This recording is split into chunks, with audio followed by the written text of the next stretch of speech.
Come on. Redirecting.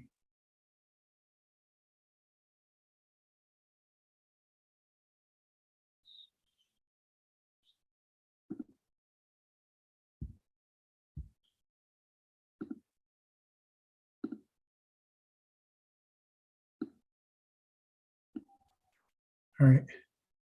Can you see my screen? Yes. All right. So this week's Torah portion is dealing with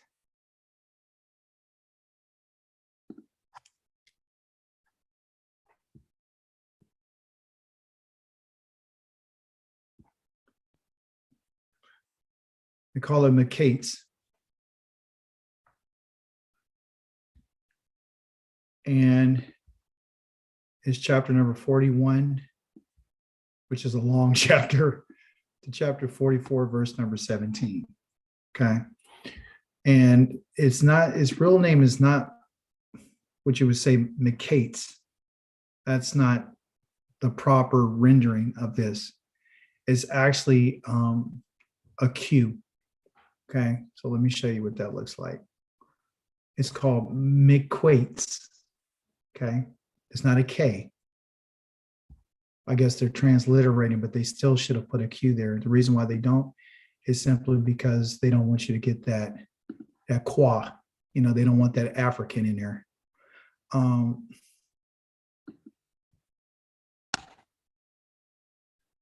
English, it says this: at the end of 2 years, Paro had a dream.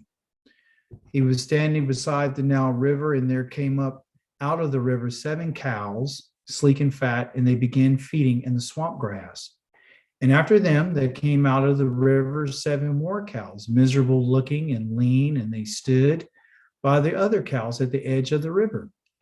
Then the miserable looking and lean cows ate up the 7 sleek, fat cows. And at this point, Pharaoh woke up. Okay.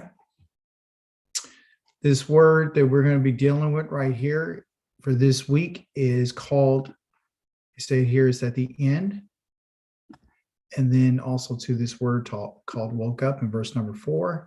And I'm going to show you that in Hebrew. It's very important for us to understand the foundation of our Torah portions, because if we don't understand it, we can just be reading words. Okay. The Most High always puts a message inside of his writings to bring us to an understanding about what we should be doing. Because a lot of people say, well, this is a story about Joseph and Potiphar and Pharaoh and a famine and all these different things, and cows and dreams. So how does this relate to us today? And they have a great deal of difficulty understanding how they can apply this to their lives. So if you read it in English, it's just going to be a regular Bible story that you read on Sunday when you were a Christian in Sunday school. Okay. But we're not talking about that. What we're talking about is, what does it mean? Okay. What does this literally mean? All right. So again, in verse number 1 in Hebrew, it says wahi, and that means that it came to pass. I mean, it exists. I think I mentioned this before about anytime you see this word, that first word right here in the Hebrew language, right here, wahi, and it came to pass, meaning, and it existed. This is 1961, which is the Strong's, and it came to pass. Anything that's coming to pass has to do with the fact that the Creator himself is in charge of something happening. So this is not something from within Paro. His name is real Paro. His title is Paro. Is not something that is anything outside except for the Most High. Okay, so he's going to bring about this. This has to come to pass. Okay, and the word that we're going to focus on is this word right here, at the end. Okay, and the word is called me quates. Okay, me quates. Okay, and so what does me quates mean? Well, when we look at this, they don't tell that in English like at the end. They say at the end. Okay. They don't tell you that this first letter right here is a preposition, a mem, and it means what from Hebrew? What does the letter mem represent?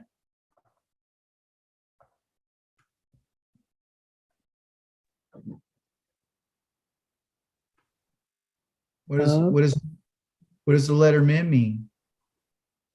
water. Thank you. It means water. Grammatically, this letter means from. Okay. Right. So this is the preposition. This is the position that something's going to happen. It's from something. Okay. This word right here is our root. Okay. And it's called the quates. Okay. Put it right here. So final. Quates. Okay. So we're going to look at that word tonight, and we're going to get the foundation of it and what it means. Okay. And it says at the end of the 2 years. Okay. Everything that has a beginning has an end. So the understanding here is it says at the end. Okay. So the Most High is going to tell us what the future is by what the past is. Okay. So at the end of the 2 years, he tells you the end from the beginning. That's better said that way. He tells you the end from the beginning. Okay. So he doesn't hide anything from us. He tells us what it is. Okay. Well, there are certain things, the secret things belong to Yah, but the things revealed to us belong to us and our children. So I'm corrected there. But he's going to tell us the end from the beginning. Okay. That's what this is about. What happened at this 2 years? He said he had a dream, but also too, who are the characters that we're talking about? Who's involved in this Torah portion? Who's the main character? We have Paro.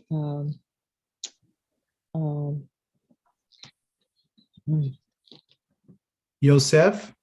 But yeah, Yosef is he's literally like the main one. Okay. This is 2 years. And it came 2 years at the end of the 2 years that this dream came to Paro, okay, which they call Pharaoh. There's a reason for the 2 years. Does anyone know why it was 2 years? Take a guess. Why did he mention 2 years?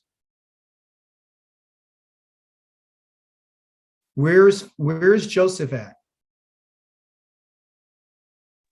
he's in Mizraim. Yeah, but where's he located? In Mizraim. Is he in somebody's house? Where's he at? Oh, prison? He's still in prison, which is a pit. He's still in the pit. Okay. That's where he's at. And before these 2 years, he had an encounter inside the prison. He met 2 individuals. Who did he meet? The butler and the cupbearer. He met the butler and he met the baker. Okay.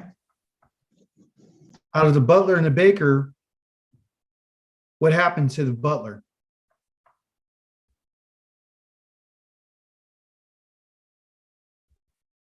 He had a dream.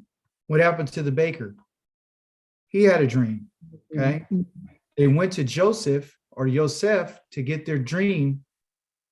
Well, they didn't go to him. He came to them. They looked very miserable and they looked terrified and they couldn't figure out what their dream was. Okay. So he went to them, asked them, what's wrong with you guys? And they said, we had a dream. We have nobody to interpret for us. And his response was that does not the creator Elohim, he said, does not Elohim interpret dreams? Okay. So he interprets the dream for the butler and the baker. And one thing he said to the butler, do you remember what he said to the butler?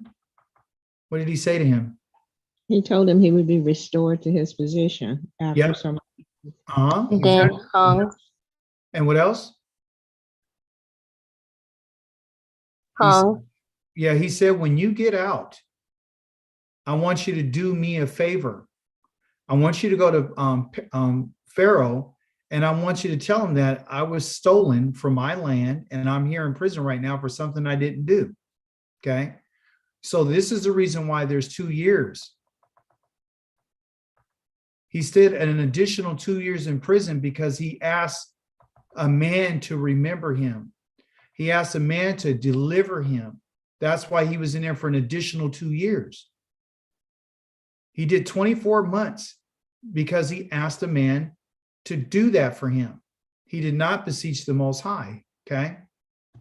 I just want to bring that point out so you can understand. When we go further during the week, you'll find out how the Most High feels about us going to somebody else instead of him to get our answers. I'm just going to tell you, we're destined to have to deal with the Most High. You and I can't go to people and looking for solutions. We have to look to him. He says, there is no strength in humanity. Human strength can fail you.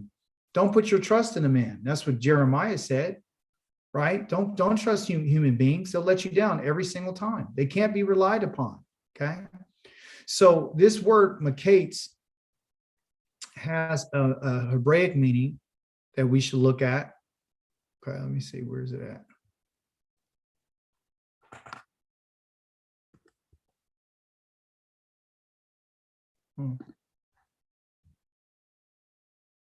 Stop the share.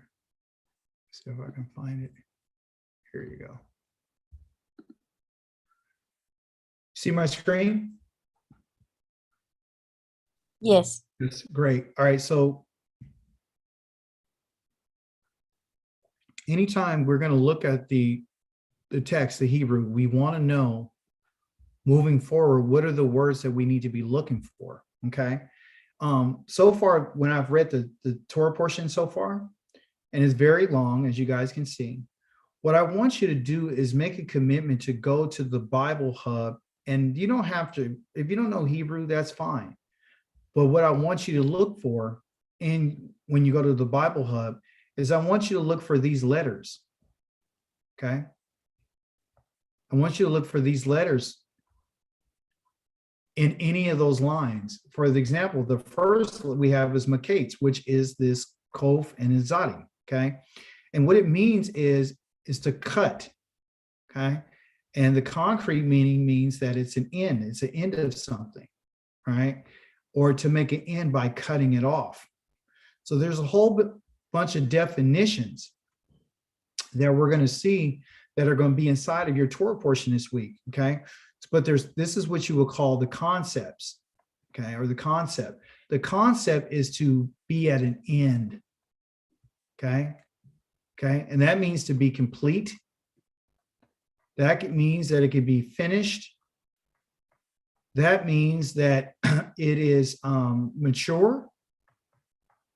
Okay. Anything that comes to an end. Also, too, something coming to an end is not only in a positive way, but it could be in a very negative way, like failure or loss. Okay.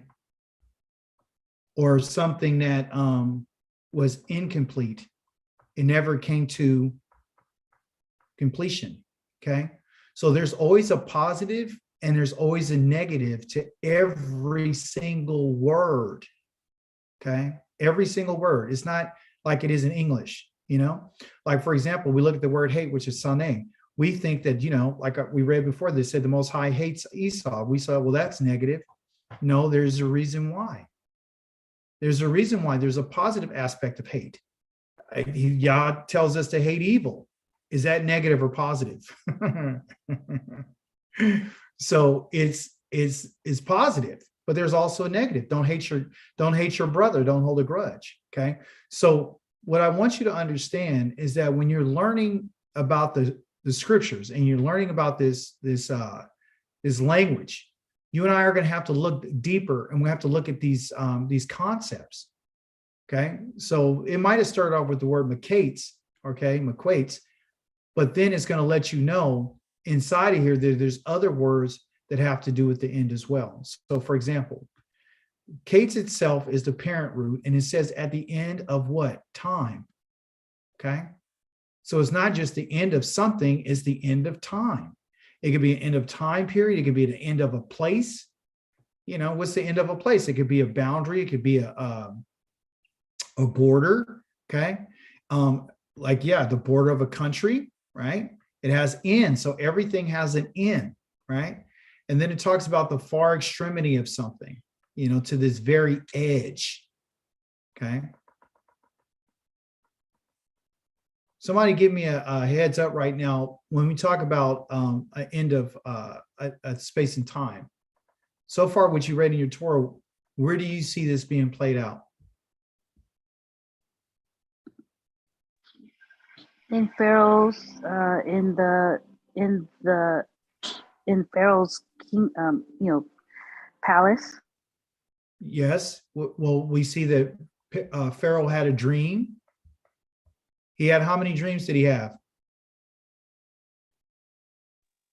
2. He had 2. And they both came to a what? An end. They both came to an end. And then when he had the end, when his dream was at his end, what did he do? He what? When you're dreaming and you all of a sudden you what? You wake up. So he awakened, right? That's going to be part of this word. That's the same word we're going to see here, that this word, the kates, is even in the word for awaken to let me see. Yeah, he awakened. Okay. But it's the end of time, it's the end of place.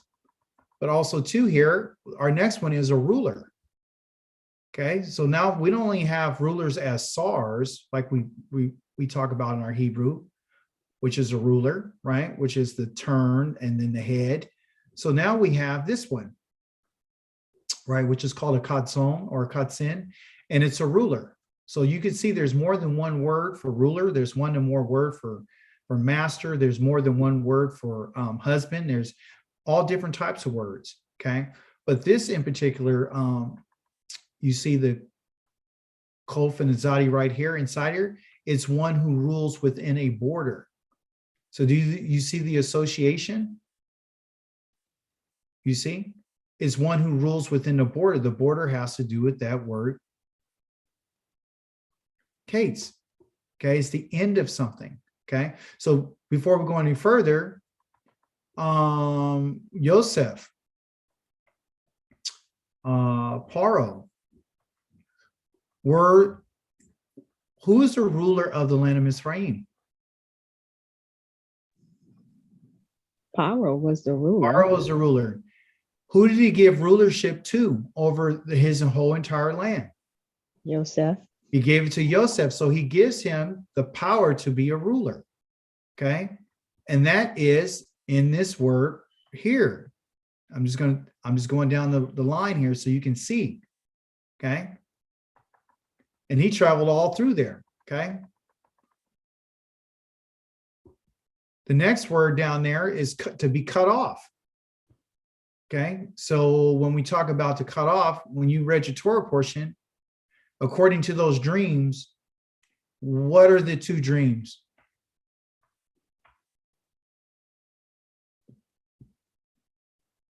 That Paro had? The first one he had was about Famine. Cows. yes. So the first one about the cows, and the second one is about grain. He mentions and says that you're going to have abundance. You had abundance in both of those dreams, but you also have famine in both of those dreams. Okay, you have abundance, and then you had famine, and famine is a loss. Okay, but at the end of a season, you have to cut the grain, you see? So that word right there is being used as well, to cut off. That's in the Torah portion, okay?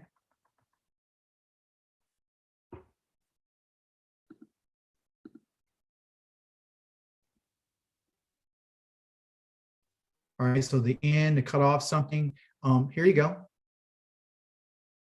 Just to verify what I said.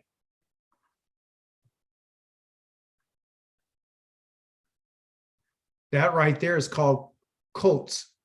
Okay. And Kotes means an end to sleep. And as someone has stated, I think it was Dr. Kavika said he awakened. Okay. He awakened after his dream was over. Okay. So those are the root of this in particular word. Okay. And of course, you got right here for thorn, and you got your locks. If you have a lock of hair, they actually use it for that as well. Okay. So those are the words. And then there's also what they call adopted roots. Oh, here's one I don't want you to forget. Summer. Summertime is at the end of the season. Okay. So we have a beginning and we have an end. It says that generally the end of something is better than the beginning. That's what King Shlomo said. I'll give you an example. Tell me why life at its end is better than a beginning.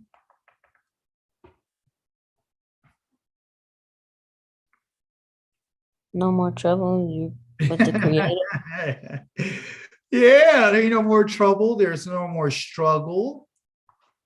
It's over. Difficulty is gone. So when you said the end is better than the beginning, it's true. How about a business? Somebody give me an example about business. Why is the end of a business better than the beginning? Besides all the problems with the employees. Tell me why. You've made the money. Yes. And you can sell the business and you can make a profit. Okay. Thank you. All right. Tell me about birth. You ladies, why is the end of that better than the beginning? No more pain. The pain leaves. Pain is gone. Okay. So the Most High is bringing these ideas to us to get us to understand something. Okay. Oh, he's trying to let us know that there is an end. Okay. There's an end. When Yosef was in prison, right? Because that's where he's been for the last 2 years, because he asked a man to deliver him. He's been in there. He gets out of prison because of a dream. And so his literal prison had what? It ended. You see? So Yah's letting us know that, hey, you might be in trouble right now, but there's coming an end. Your trouble is only going to go for so long. Okay.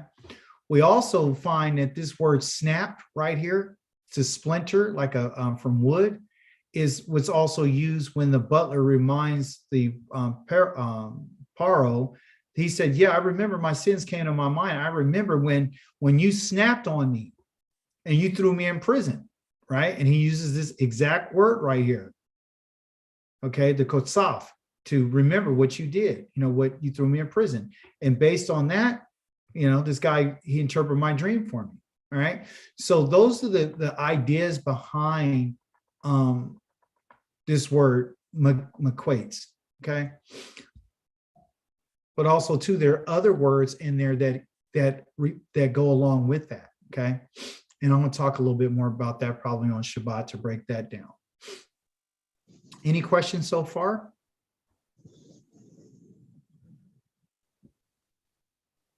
Yes, I have a question. Why is it, do you think Yosef thought to give Yahweh the credit for being able to interpret dreams, yet he failed to ask him to deliver him? That's you know what, Makoti, that was something that my question was very similar to yours. I'll answer yours after I pose mine. I asked a question, why was he able to interpret the dreams of others, but he never interpreted the dream that the Most High gave to him? Because he had dreams, and he was just talking, to his brothers and telling them what it is. I mean, he has some idea, but he didn't understand the fulfillment of that, what it really meant. Because his dreams that he had in our last Torah portion are going to be played out, I think, maybe in this one or the next one, where he talks about what I know now that the Most High has shown me what it really is. He didn't know what it is. So Yah didn't give it to him. But to answer your question, why he didn't ask to deliver him, I won't say that he didn't. I would say that the Most High didn't want him to be out of there yet. He didn't want him out of there yet. Okay. And I'm going to be able to prove that right now to show you. Okay. He didn't want him out. He wanted him to stay there. Okay. And so he caused him to, ask, this guy to deliver him. Right. So that prompted the Most High, like, okay, he's number one, he may not be ready. He's not ready, but I'm not ready. Well, how do you know the Most High is ready? Right? How do we know that he's ready? Well, let's get it. He says, okay, so everyone has read the dream. They know what the dream is, but I want to get right down to what Yosef said. Okay. So the butler tells the guy, he tells the Pharaoh that, listen, you restored me to my office, and the other guy was hung, verse 14. Then Pharaoh summoned Yosef, and they brought him quickly out of the dungeon. They shaved him, they changed his clothes, and they came into Pharaoh. Pharaoh said to Yosef, I had a dream. There is no one who can interpret it, but I have heard it said about you that when you hear a dream, you can interpret it. So Yosef answered Pharaoh, it isn't in me. Okay, which we're going to talk a little bit later on this week. He said, it isn't in me. Elohim will give Pharaoh an answer that will set his mind at peace, right? Pharaoh said to Yosef, in my dream I stood, and he goes over the dream and he tells him everything what it was. We're not going to spend any time on that. But then he says, here it is. Yosef said to Pharaoh, the dreams of Pharaoh are the same, meaning they're akkad, they're one. Elohim has told Pharaoh what he's about to do. Okay, so the Most High has been waiting for this time to happen, because it wasn't the famine wasn't going to be there until Joseph arrived. You understand, the good years, it wasn't time for him to come out. See, he was destined to come out at a certain time. And what we can learn from this is that the Most High has a day in mind that we're going to come out of our captivity, just like him. So we can pray and we can ask, but the idea behind it is you and I have to wait. We literally got to wait for the Most High. And if we're not waiting for him, and we're asking, people to deliver us, or we're, listening to videos where people say, you should move out to Africa, and people are making all kind of moves that they don't supposed to be making right now because they're not waiting on Yah. Okay. So he goes on and he tells them that this dream right here, okay, the 7 cows are the 7 years, and the 7 good ears of grain are 7 years. The dreams are one and the same. So likewise, the 7 lean and 7 miserable looking cows that came up after them are 7 years. Okay. And 7 empty ears blasted by the east wind. There will be 7 years of famine. Yah is giving us the formula. Okay. Because some of us do have dreams. I won't say all of us. Some of us have dreams, and we're trying to figure out, well, what do things mean? Right. So we have a formula used here. Okay. How was Pharaoh able to, how was Yosef able to figure out what those 7 meant? Okay. How did he know it was 7 years? What do you guys think?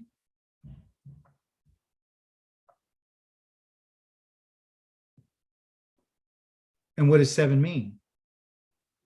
Complete. Oh, 7 is complete. Okay, so listen, beautiful. I just mentioned to you that the word makates or quates means to be complete. Okay, so 7 has to do with being complete, like a week, right? It also has to do with an oath, perfect. Okay,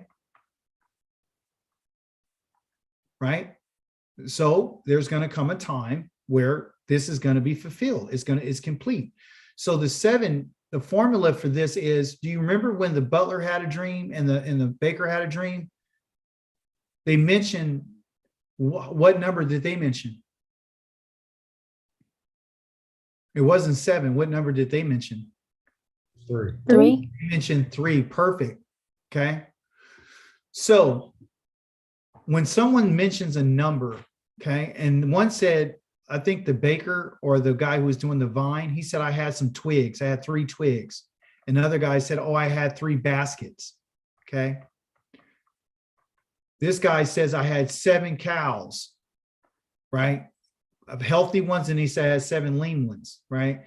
So the numbers tell you that numbers have to do with time.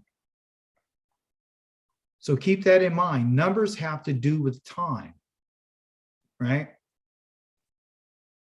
What else can we learn from the dreams? Oh, why was it years versus days?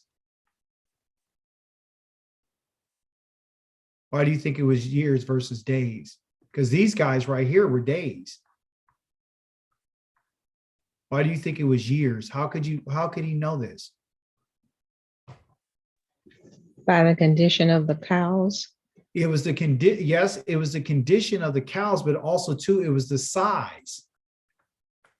The size had something to do with it. Okay. Meaning it was the size of the cows. They weren't little small twigs and they weren't baskets. These were bigger things. And they were literally by the Nile River, right? They weren't by a puddle, they were by the Nile. So when we talk about numbers, then you should know you're talking about time. And the bigger something is, I think he was able to associate that with the bigger number of time, or the bigger space of time, because everything was bigger than what these other ones were here. Because the Most High has already told us, well, the numbers there were three baskets and 3 twigs. These are small things. Okay, they're small. That's why when you look at things that are small and you break down what time is, time comes in increments. So incrementally, when you deal with something larger than something smaller, then you know the time will be larger. Okay, that's part of the formula, right? Verse number 28, it says, this is what I told Pharaoh.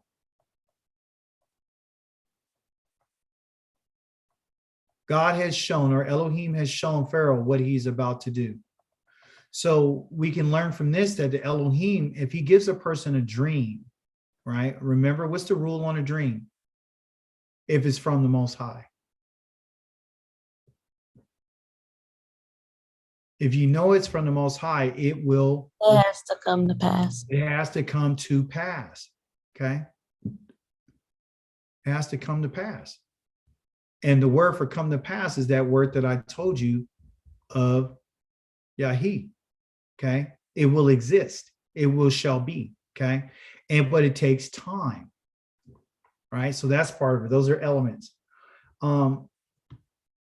Also, too, we understood this to be time is because of the elements that were given. So we have the ears of the grain and we have the cows.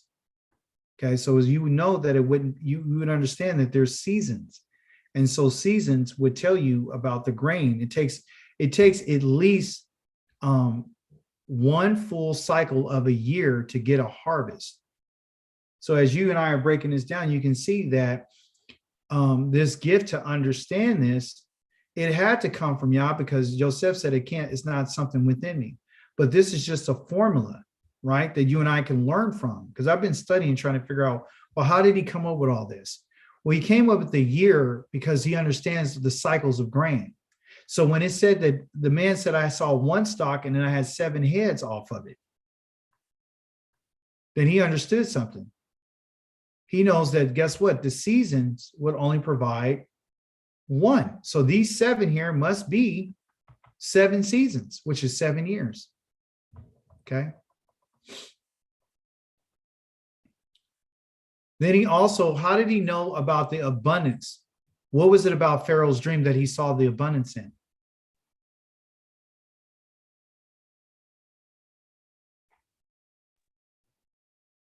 The grain. Yes, he said, I saw 7 good cows, and the good right there means they were very fattened. They were fattened. They were really, really fat. They were not, they were abnormally fat. They were super fat, right? So this is the reason why he said that when you have this, when you have the seasons of this fat and stuff, it's going to be so much, because if you read your Torah portion, you'll find out that when they did have those seasons, the 7 years of good years, those good years were 7 good years. They were very fat. They were very fattened. Okay. One of the things that I found too, in the Torah portion in the Hebrew is this word called quamates. Okay. And that'll be the Kaf, right? It'll be the mem and then the tzadi. Okay. Does anybody know or can remember, if you're in my Hebrew class, about this in particular word?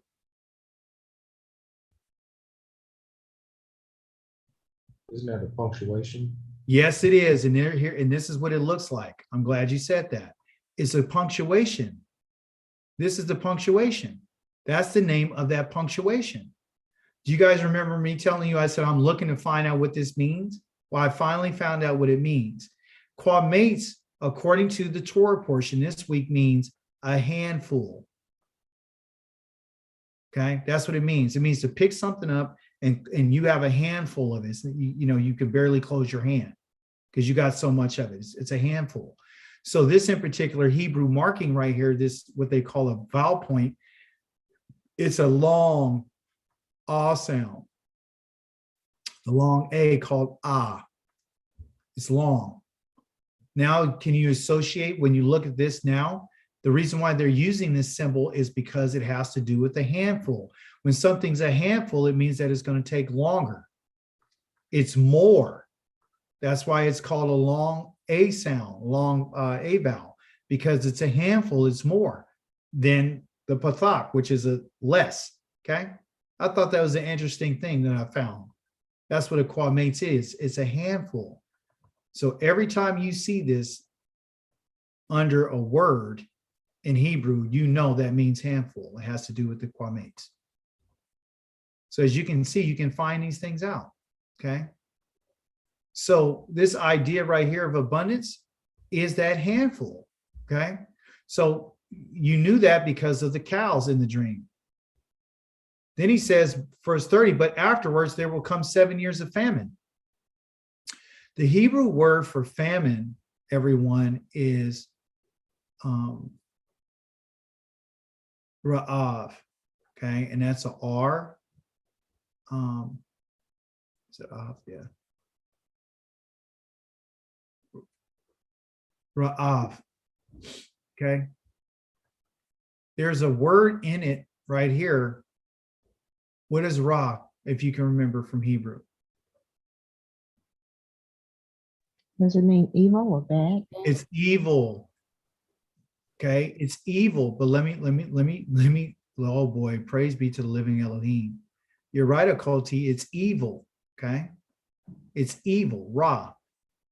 What's the name of the sun god of Egypt? Amen. Ra. It's Amun Ra. Okay, so we got evil part of our word here of Ra'av. Okay, so the bet by itself represents what? What is the bet? The house, dwelling, tent. Yeah. So if you put those two together, you have, what do you have?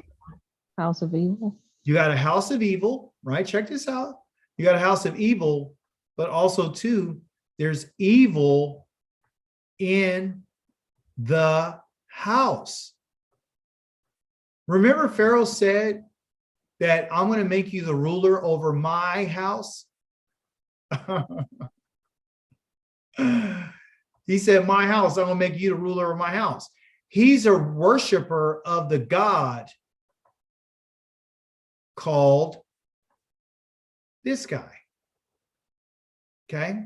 And they worship, and Ra was represented by what celestial body? The sun. The sun. So when you have famine, okay, Yah uses the what? He uses the sun. To scorch the plants. To scorch it. Yes. So when he says, the Most High has shown Pharaoh what he is about to do. So when I told you that Yah is going to show us, Elohim is showing Pharaoh what he is about to do. Okay. So what the Creator is doing here is he's telling Pharaoh, right? He's telling him the beginning, or excuse me, he's telling him the end. He's telling him the McQuates, okay? He's telling him the McQuates from, I'm going to keep using this word, which is the end from the beginning. You see? That's what he's doing. He's letting him know. And why? Why is he telling him this?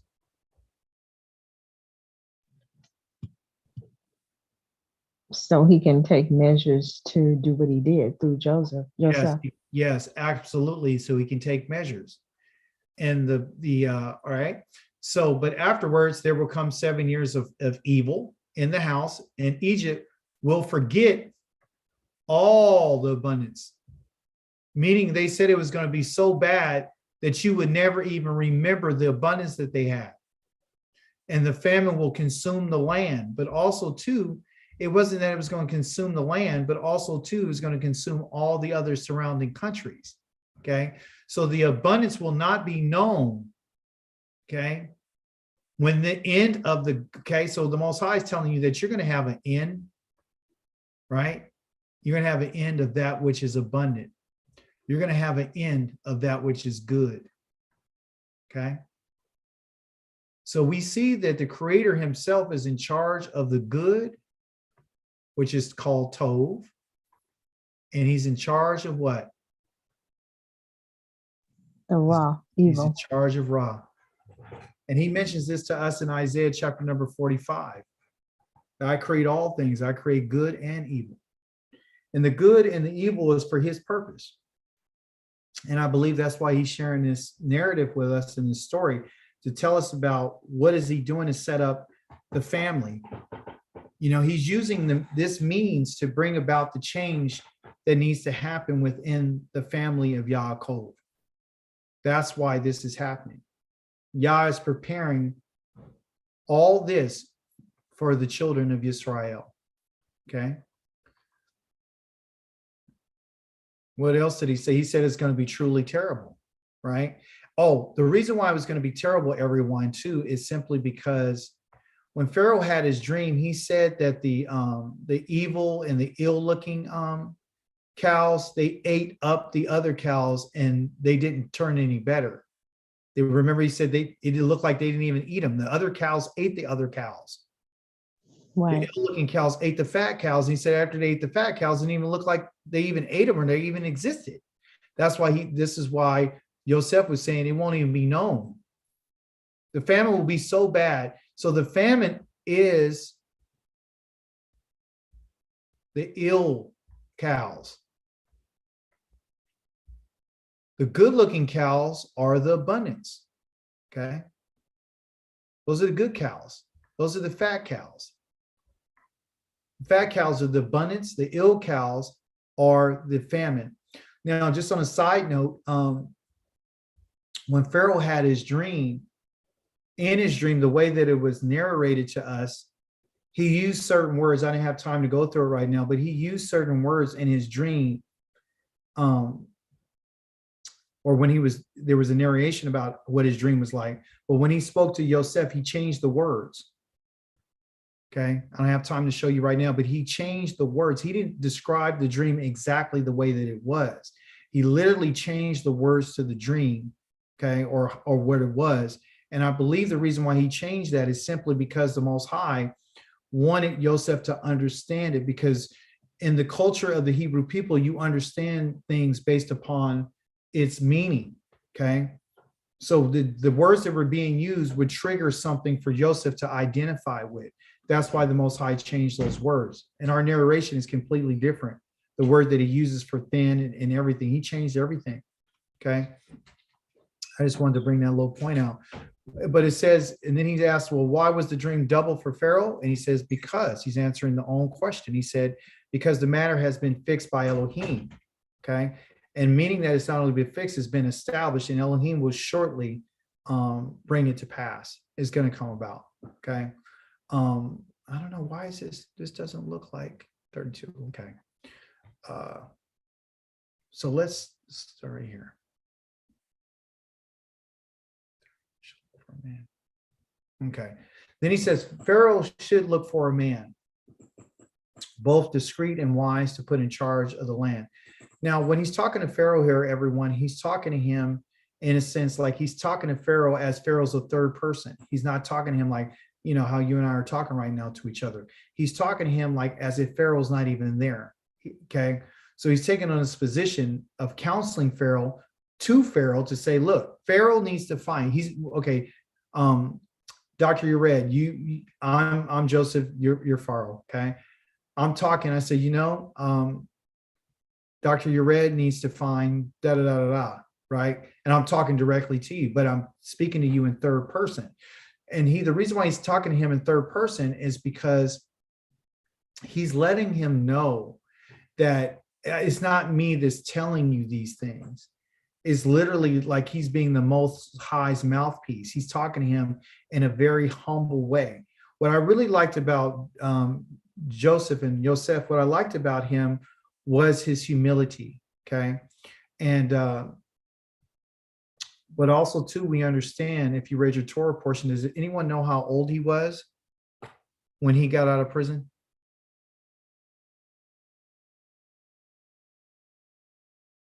How old was Joseph when he went to Egypt?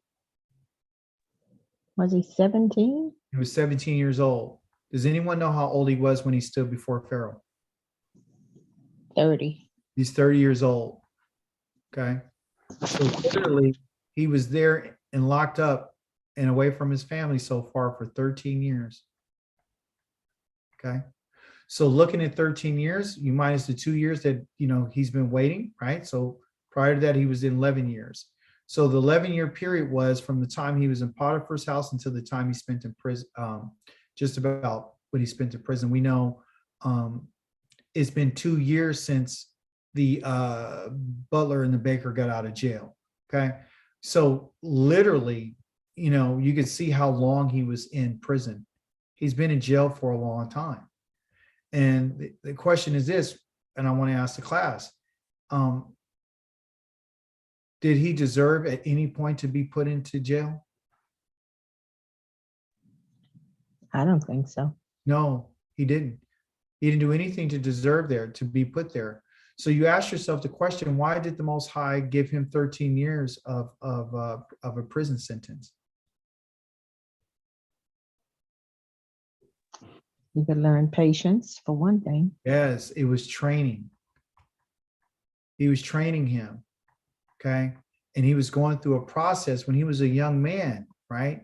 He was, vibrant and everything. He's nice looking and so forth and so on, but he still had that little arrogance about him, right? Like he was with his brothers and them. He was, hey, listen to my dream. And, he was, kind of, they say he was a little haughty, right?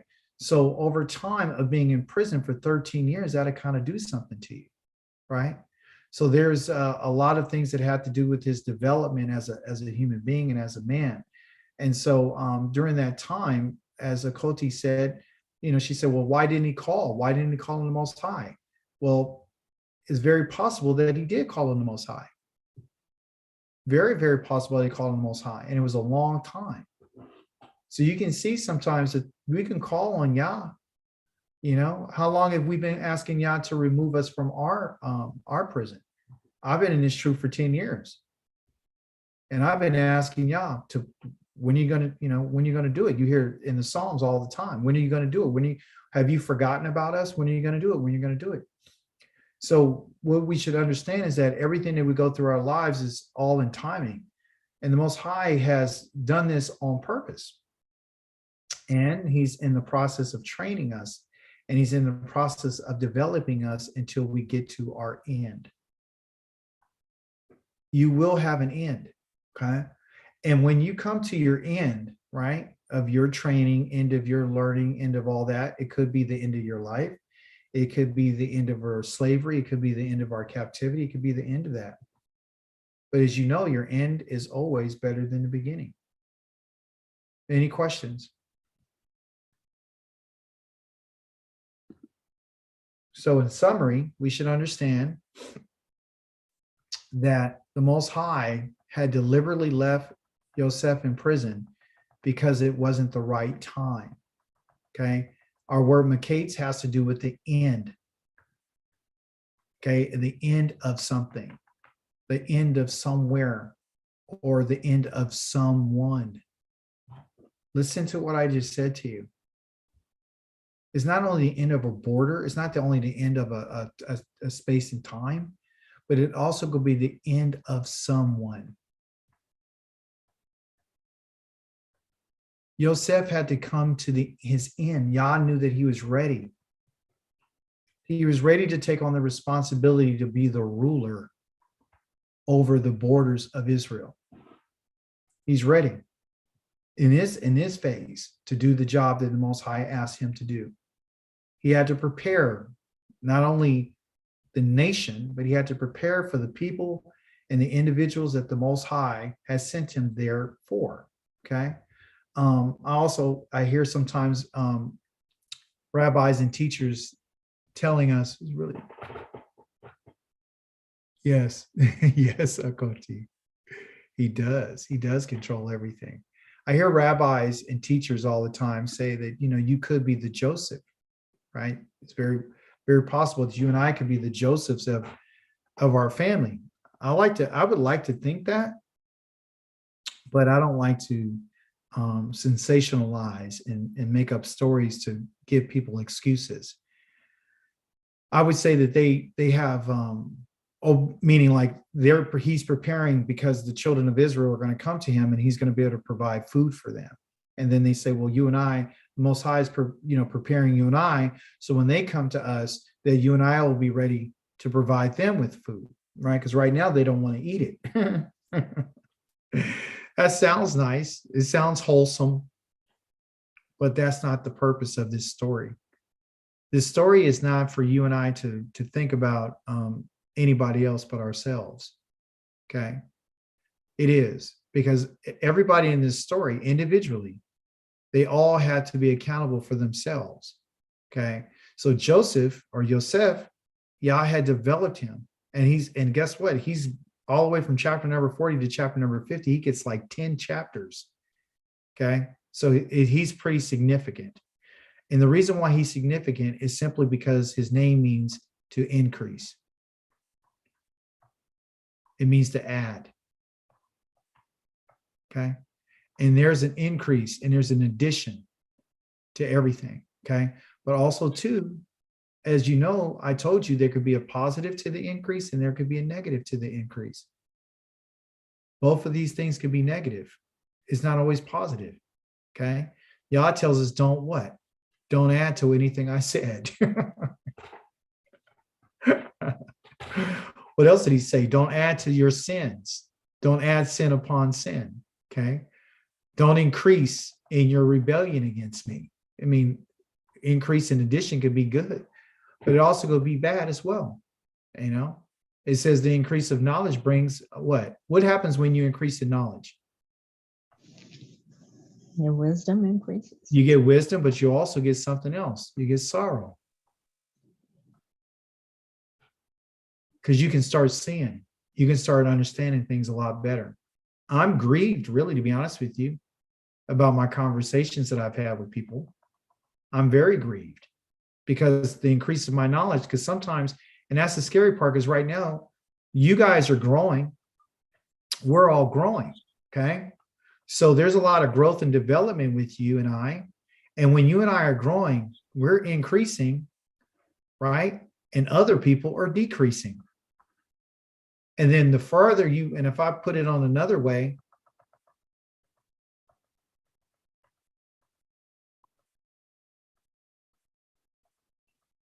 here it is.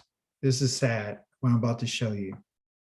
You're going this way, okay? And your family and your friends are going this way. When they keep going this way and you keep going this way, right? What happens? There's a chasm between you. The space gets larger and larger. And then before you know it, there's a big space between you. You have really nothing in common with them anymore.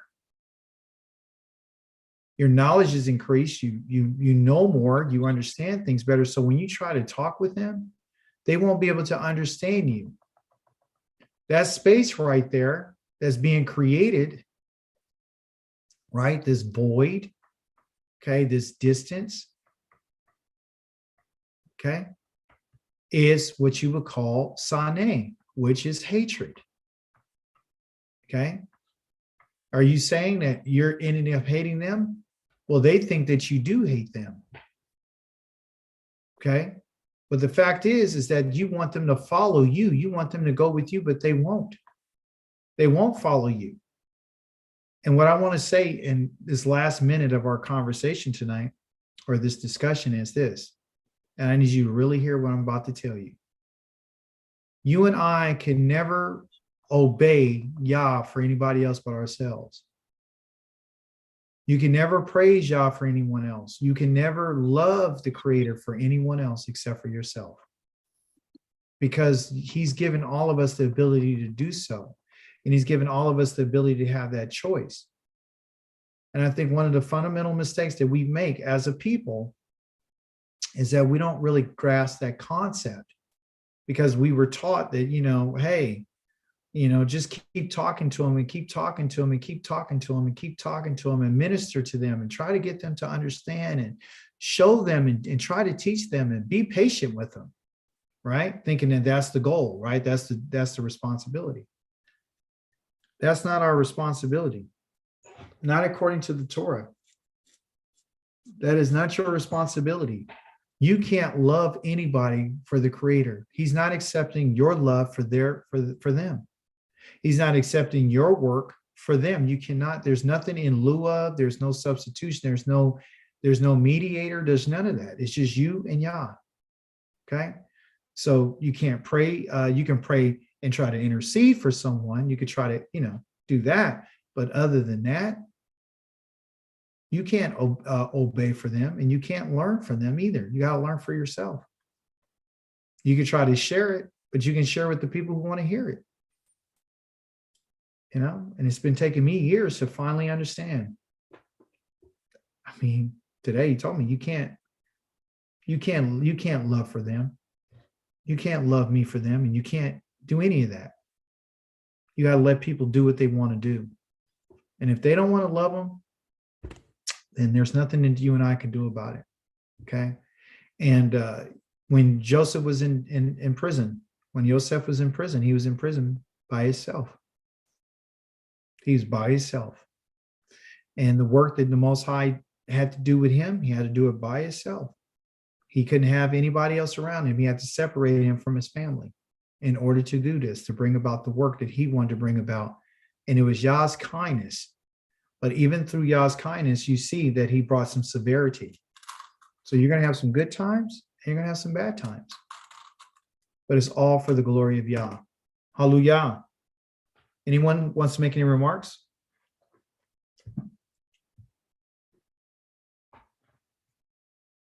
Questions? If not, I say Lila Tov to each and every last one of you, and thank you for coming to class tonight. And if- Allah Tov. Lila Tov, and if the Most High is willing, I'll see you guys on Yom Kamishi.